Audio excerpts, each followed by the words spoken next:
All right, gentlemen. So, good morning. Lots of great stories to cover that came out yesterday, and a lot of good, I think, good stuff that might be the secret to unlocking some inventory for this market, which we're going to get into. Two really, really, I think, positive things came out yesterday that we're going to cover in today's episode. And then I want to talk about the greatest lead generation strategy that no one's talking about, that nobody focuses on. For whatever reason, I don't know, but we're going to jump into it. So before we jump into the episode, if anybody watching or listening to the show wants to raise their level of accountability, wants to get into a coaching relationship so that you can extract your highest potential, we will put a link to schedule some time to talk with our team about our Listing Agent Academy. We'll put it right underneath this video. Feel free to click it, schedule some time, and then we can talk about whether or not it makes sense to work together or not. So, gentlemen, good morning. Good morning. So let's first start talking. I want to we'll dive in and talk about the bill that was earlier released this year, that essentially their belief in, if this thing passes, is going to unlock some inventory for us, because the bill would increase the sales gain tax exclusion from $500,000 for single filers and up to $1 million for joint filers. And we're talking about capital gains tax. And I thought this was massive, because I love that the government's saying, well, how do we find unlocked inventory, or how do we unlock some inventory? And maybe if we have some incentives, this can get some people off the sideline. So, Ben, what were your thoughts when you saw this story come out? Yeah, I think it's great, right, to keep up with inflation. So context right now, it's at 250 and 500, and they're going to double both sides, right? And just for everybody listening, if you don't know, it's like if you sell the house, right, you bought it for 100, you're selling it for now 30 years later 500. You've got $400,000 of gains there that you would have to pay taxes on. And historically, if you're a single guy, you're anything above the 250, you'd be paying taxes on. Now it's 500, you'd keep it all, right? Yeah. So incentivizing these people to sell, I think it's great, but I think, to be honest with you, like 38% of owners in the US have owned a home or own a home right now free and clear. Okay. So for me, it's like, I think there's some people out there that if they own their house free and clear, they might be thinking further down the road of more like inheritance. It's part of their legacy, their estate. And this isn't going to incentivize them to sell any different than before, because they've got the cash to go buy another house cash, especially if they're going to downsize. Yeah. So while I love this, I just don't know how much this is actually going to really make the market shift. Yeah. I mean, it's not going to be, I agree. I mean, this isn't going to just all of a sudden homeowners find out about this and then we have this huge influx of new listings like we'd like for them to have to happen.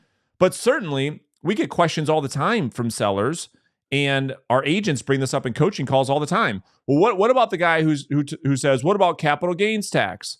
I mean, This is a big solution, that if this capital gains tax exclusion doubles, it helps.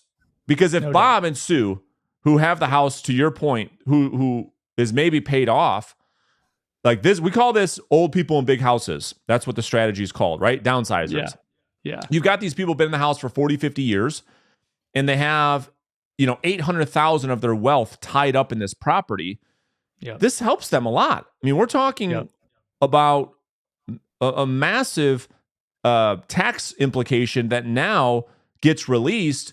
That's a big deal. And then those folks that are maybe at an interest rate where they're like, I don't want to sell, Colton, because I'm not going from 2.5% to 7%. If we can get a little bit more relief on mortgage interest rates, which I think we will over the summer, and you get some tax relief, maybe it's enough to get people over the hump. But Ben, I agree. I mean, it's not going to move the needle that much, but it definitely, I think, will help. Yep. It's not going to hurt, right? Colton, Yeah, I it don't know gives if them you an have any opportunity to expert. diversify too, right? What's that? It gives them an opportunity to diversify too, right? So like I've got all this cash, like you're talking about, in my home.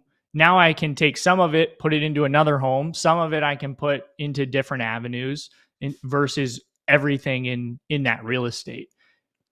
Well, what are the numbers? I mean, and I'm Ben, like you're the numbers guy, right? So like if we looked at before, I mean, capital gains, obviously there's a lot that goes into it. It's not just a straight number, but if you call it 20-25%, right? Mm-hmm. And now both, well, one went up 500,000, one went up 250,000, but we're talking about a tax exposure of like $40,000-$50,000 in real dollars and cents.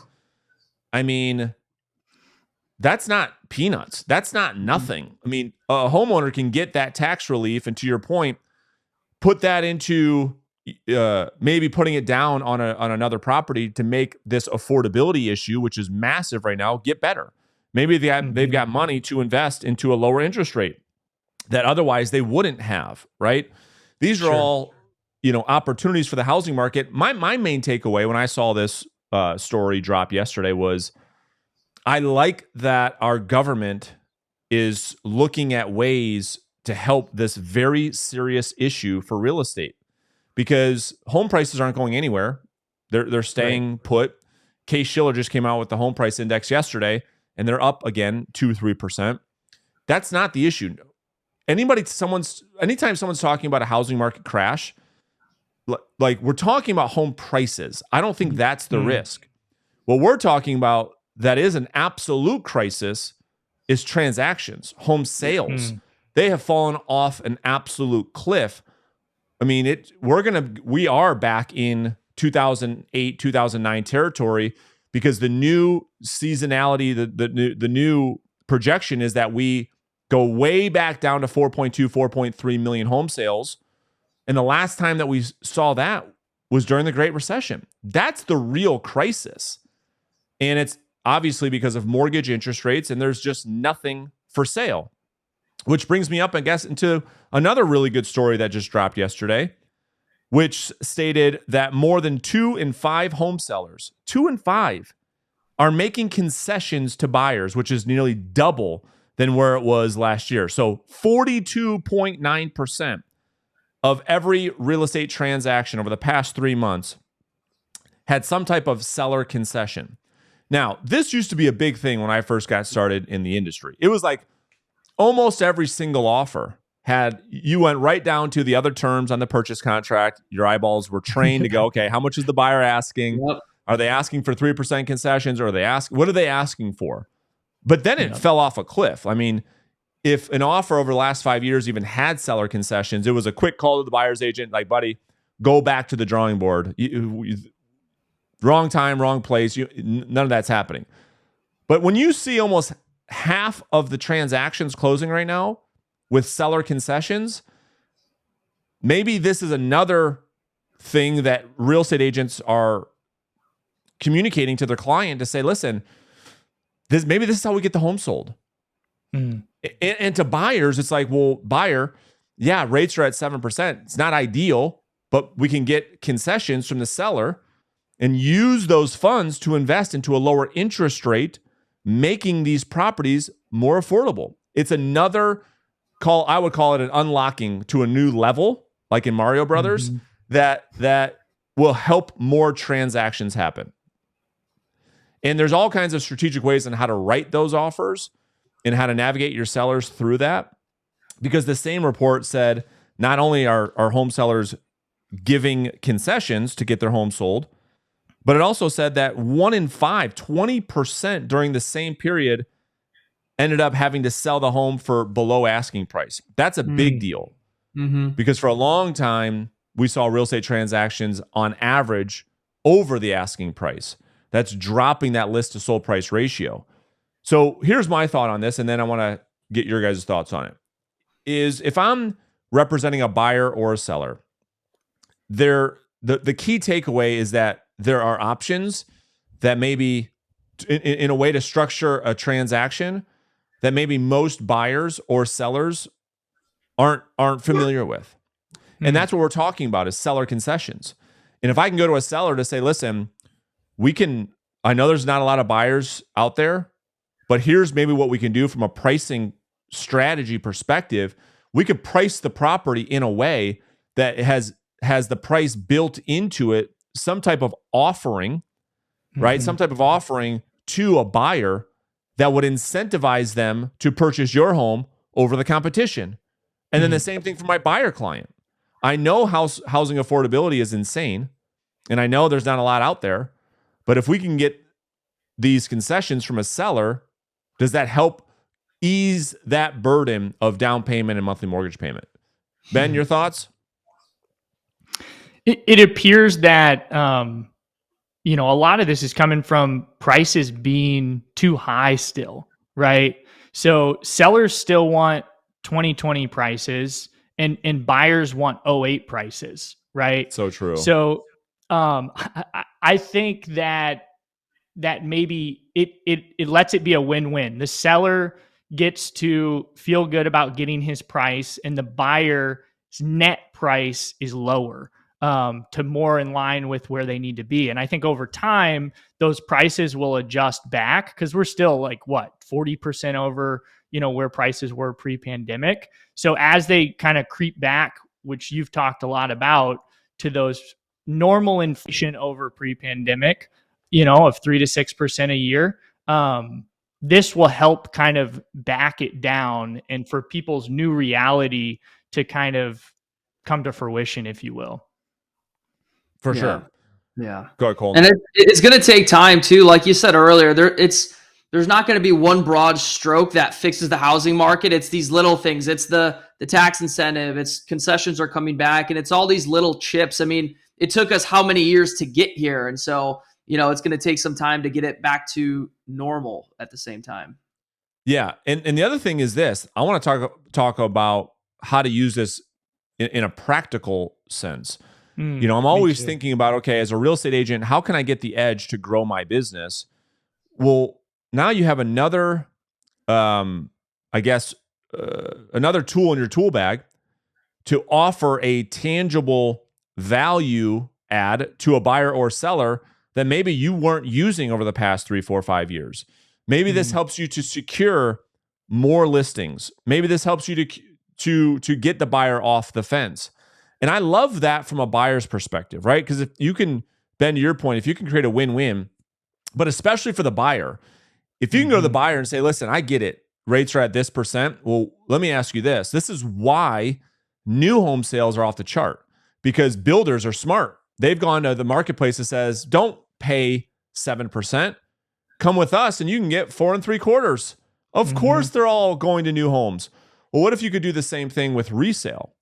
To say, Colton, Mr. Buyer, would it help if we can get into a home that you like in the area that you want, and we can get you a payment around this because of a strategy I want to talk to you about?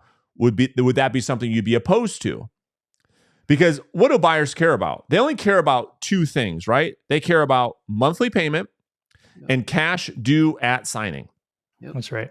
What they're not doing is they don't write a check out for their purchase price every month. No. And they don't write out a check every month to an interest rate. So that's what they think about. How much is the house and what is the interest rate? But those 2 things we have to explain to the buyer, what do those 2 things mean? And that is, here's what your monthly payment will be this month and every month moving forward. Can you live with that? And if we can structure the offer in a way that allows us to get a lower interest rate, who cares about the interest rate? That's where people are stopping, Ben. Here's what the payment looks like with this strategy. And here's now your cash due at closing. You got option A and option B. It opens up a whole new world, I think, for buyers and sellers if agents continue to communicate this to their clients or to their potential clients. Yep. Right? Yeah, I think part of it too is back to my previous point is we have people still out there that have been, this payment got them this all-inclusive vacation, and now the same payment is getting them, a very different vacation, very different home than it did before. And I think as you get through this cycle and it's the new norm, you get new buyers, new sellers in the new norm, then it will loosen things up as well. So I had another thought too on just concessions and just, back in the previous market we were in before, this is where we're at now. We need to be more creative, right? So the sellers need to be more creative. The buyers coming in need to be more creative. And, as I start thinking about creativity, and it gets me thinking about creative finance. And I think in today's world, a lot of creative finance the last couple of years have been in the investor world and been ways that people could get in to buy these more expensive pieces of real estate for less money down, etc. But as we move in, maybe on the residential side, something to keep in mind is back to something we talked about earlier, 38% of people own a home free and clear. What if, as we're sitting down with sellers, we present an idea of potentially changing things where they get more money, but it also incentivizes a buyer to be able to win as well. So I think about something that was done a lot in 08, 09, 10 is seller financing, right? So, definitely consult with an attorney to draft this stuff up. Don't go, back behind, the house and just draft it up yourself. But, like I think about, okay, if a guy owns this house free and clear, he doesn't maybe need all the cash right now, but you set up a world where the buyer still puts 20% down. You guys come up with a reasonable interest rate. And, I read an article, it said they took a survey and 70% of prospective home buyers told the researchers that they were not willing to accept a mortgage rate above 5.5. That was the magic number, right? So if we look at the magic rate number, now you get more purchase power, right? So the seller gets a higher price, the buyer gets a monthly payment to justify that price, and it's a win-win. And it doesn't have to be traditional 30-year mortgage. Right. Go in there, 5.5%, 20% down with a 3 or a 5-year balloon, where the seller can sell his house and win. The buyer gets into the house and wins. And then in 5 years, the seller gets all of his cash to go do something different and can kind of spread out some of that gain. I love it. A little bit. I love it. I think seller financing is a phenomenal option. And that was another thing too that kind of fell off a cliff over the last 5 years. Like, you try to look for a land contract out there, like, good luck. It ain't happening. It ain't happening. But now, as this market shifts, I think that's a really good point, Ben, is that, and I think it has to do with awareness. And I think it's our job as real estate professionals to walk people through all of their options, because a land contract is such a great opportunity for the right person. And it's just about being creative. It's not just, interest rates are up and there's no inventory, so let me sit on my hands and Charlie Brown, just do nothing. It's like, no, you've got some other options. Let's go communicate this, because to your point, Bob and Sue, sitting on 900,000 of equity, house is paid off. They don't need all of the money, but now they can move and get a return on that property.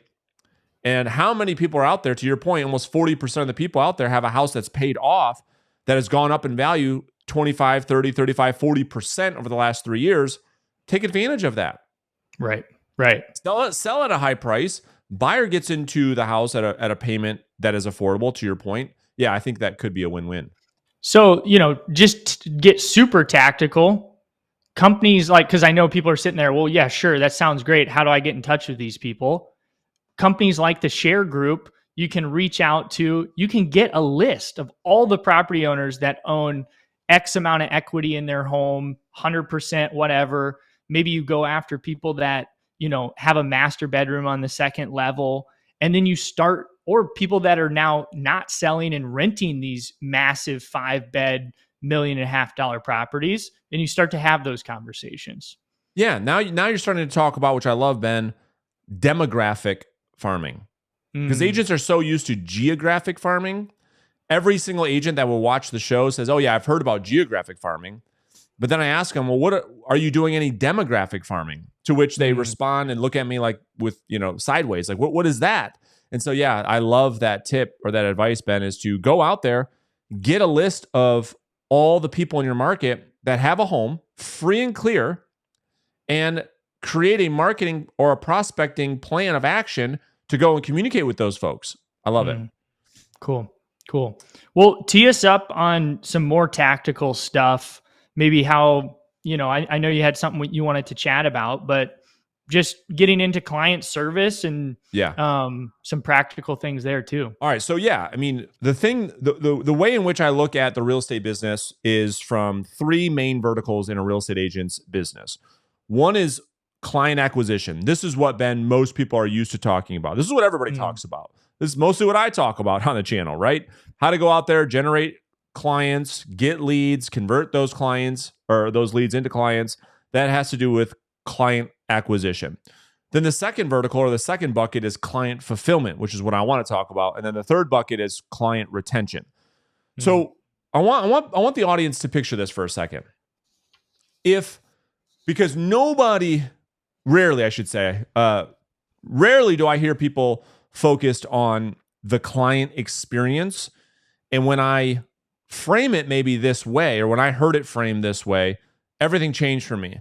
Imagine for a second, you had one client and you weren't able to market, you weren't able to prospect for new ones. Okay. So you only had one client. And this plays because, to be fair, most agents don't market and most agents don't prospect, right? They get Aunt Betty, they get one transaction, they get one opportunity. Well, I want to talk about how do we turn that one opportunity, that one transaction into a successful career? Because this is the thing.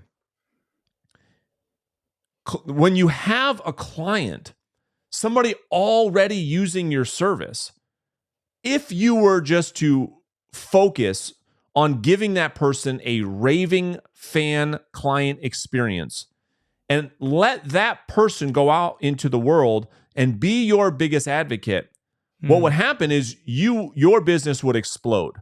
Because here's what I know is that most real estate agents get a client and it's an absolute nightmare, both for them and the client. And both of them can't wait until this nightmare of a transaction's over. It's like pulling teeth to get to a closing table. Both of you don't even want to see each other. It's all weird. It's just like, you got so many confrontations and bickering back and forth. And it's like, oh, I can't wait till this thing is done. Well, if that was the complete opposite, where the client, Ben, walks into the closing table and says, Ben, I got to tell you, I mean, we've done a lot of business with a lot of different people.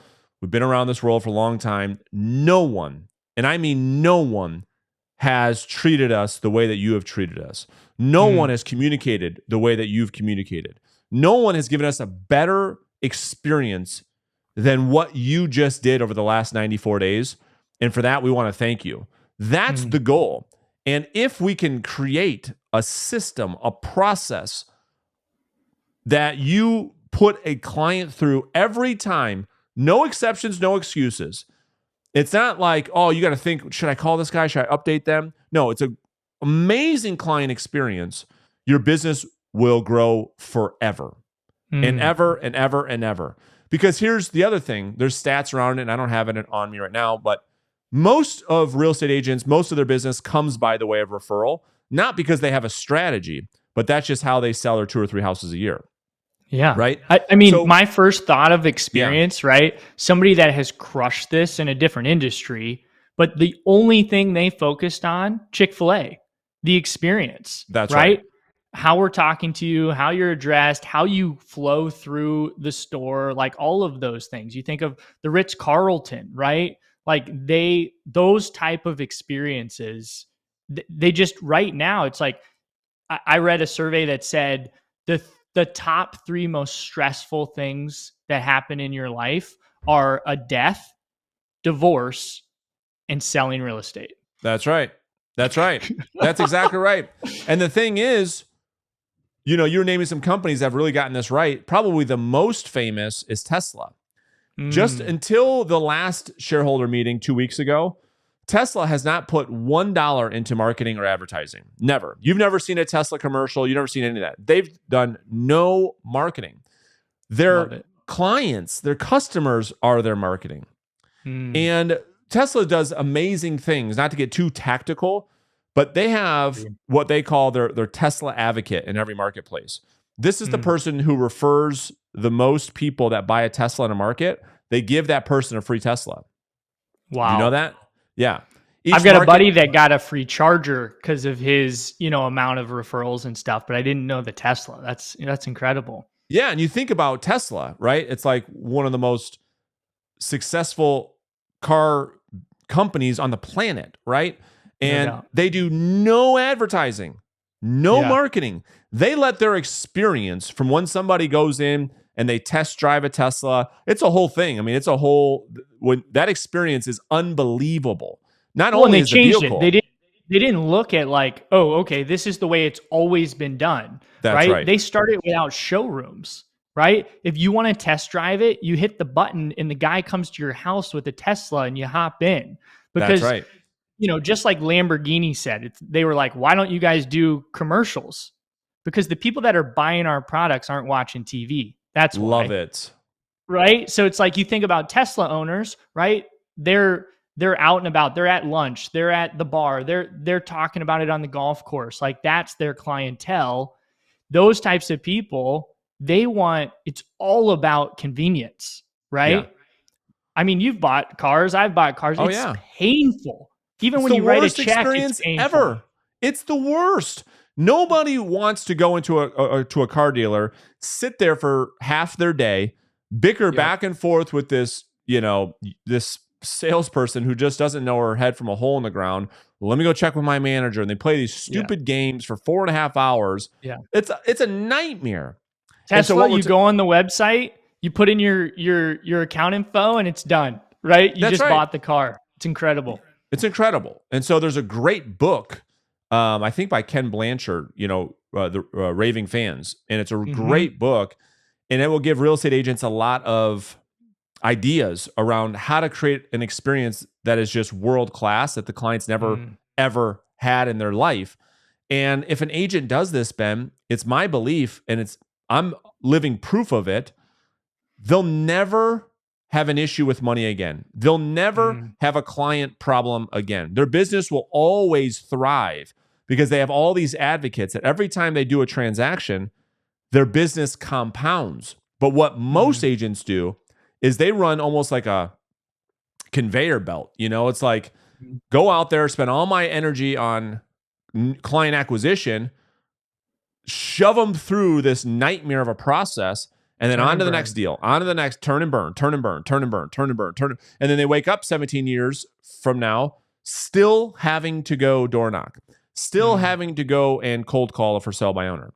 It's like, well, you screwed something up somewhere, because if you can really focus on that client experience, like I said, things get incredibly well. And so the framework that I like is, again, if you only had one client and you weren't able to prospect and you weren't able to market, you couldn't advertise, my question for myself that I would challenge the audience with is, would your business grow or would it die?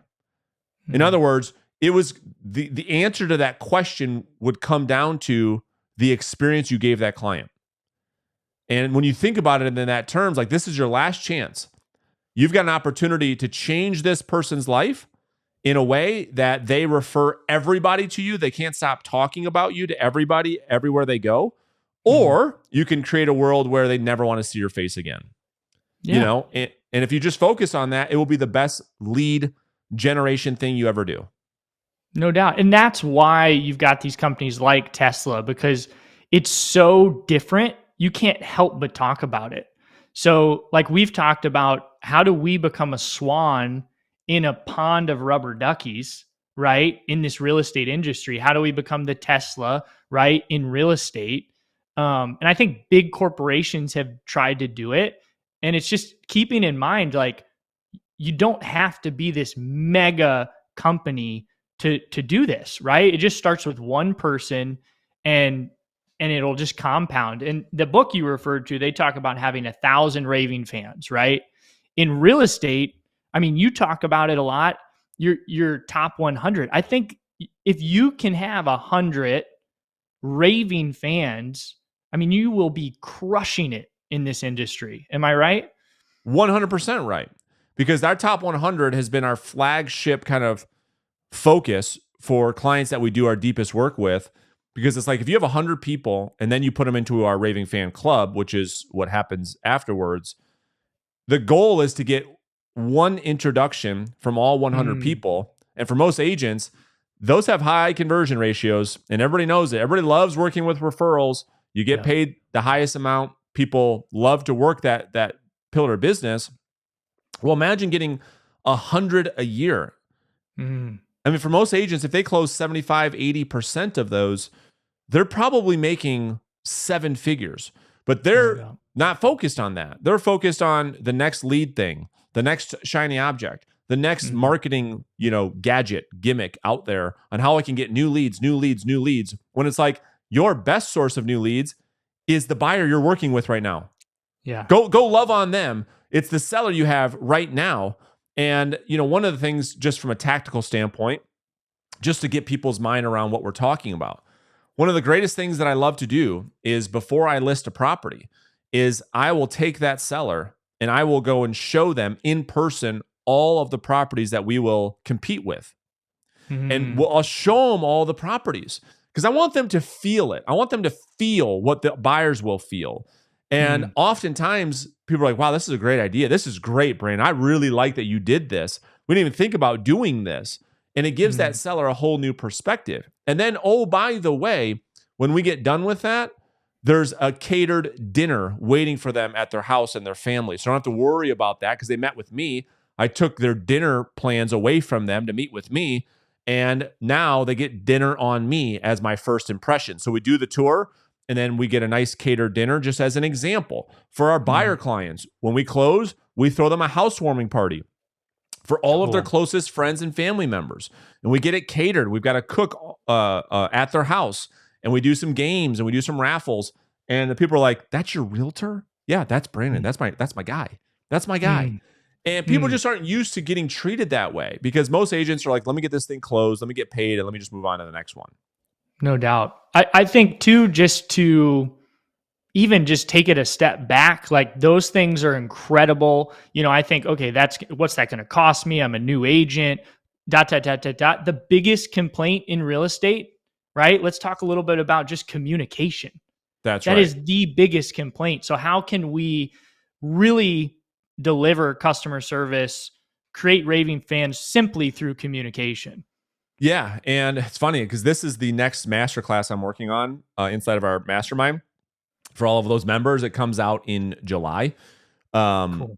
It's exactly what I'm working on, because you're right. I mean, Steve, Steve, our mortgage partner, we talk about all the time. We're all consumers of products and services in everyday life. And we're like, man, we could just kill it in any business that we're in because of just communication. Yeah. Car salesmen suck. I had to buy a trailer for my dirt bikes. It was a nightmare. It was just an absolute nightmare. And he and I say it all the time. Like, all you have to do is call people back, do what you say, and you are so much further ahead of your competitors, because nobody answers their phones, nobody calls everybody back, and nobody does what they say they're going to do. That's the norm of client service. And so if you just did that, to your point, from a communication standpoint, where you told your client, here's what you can expect to hear from me, and then you actually do it, just that alone, that one simple tactic alone, will make the client feel at ease, lower their anxiety. It's like turning the lights on in that haunted house that I often talk about, right? So communication is massive. And then just setting expectations, right? That's right. I think that's a huge one that's missed, where we often think that the client, the customer, like, people often just tell them what they think they want to hear, but in reality, they don't follow through on that. So it's like, let's just set expectations. Hey, I'm just going to be honest with you. I'm not the cheapest guy, right? Yeah. I'm not XYZ, but here's what I actually am really good at, right? And Alex Hormozy talks about that. Like if you lay out, hey, here are some things that I'm really good at. Here's some things that I'm not good at. I'm not the jack of all trades. You know, you can go to a big mega team and they're going to be super dialed in on this, that, and the other. But I'm just going to be honest with you. They might not treat you like family. Like I am going to treat you like you're my mom. That's how I'm going to handle this. But I'm the one answering all the emails, right? So, you know, give me a little grace. Give me 24 hours to get back to you. I just want to set that expectation. But, you know, hey, let's check in every Thursday at noon. Let's do a check-in, right? Just so we've got that on the calendar. What a great point. And, you know, there's a philosophy out there that suggests that when you set expectations or boundaries with another human being, the respect the other person has for you increases dramatically. And when you don't, the exact opposite happens. And how true is that in our business of real estate? These agents all over. They get walked all over, and then they want to resent the client when it was them that failed to set expectations, when it was them to set boundaries that like, hey, I go to bed usually around 10 p.m. So if you call me after that, like probably won't answer, you know, just simple boundaries. Human beings need to know their boundaries. They need to know, they have to have clarity in order to behave a certain way. And it's up to us as the professional to set those boundaries, to set those expectations up front. And then the client experience gets so much better.